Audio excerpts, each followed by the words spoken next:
In this tutorial, I'll show you how to watch ESPN on Firestick so you can enjoy live sports and exclusive content on your TV. Start by turning on your Firestick and connecting it to the internet.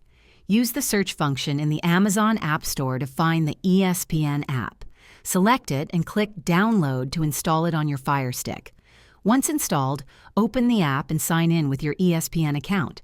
If you don't have one, create an account or subscribe to ESPN Plus directly through the app for access to live events, shows, and more. For cord cutters, services like Hulu, Plus Live TV, or YouTube TV also include ESPN and can be added to your Firestick. Install their apps from the App Store, log in, and start streaming. To enhance convenience, use the Firestick's Alexa voice remote to search for ESPN or specific games. For offline viewing, download content via the ESPN app on another device. If this video helped you, please like and subscribe to this channel for more tips. Thanks for watching, and enjoy ESPN on your Firestick.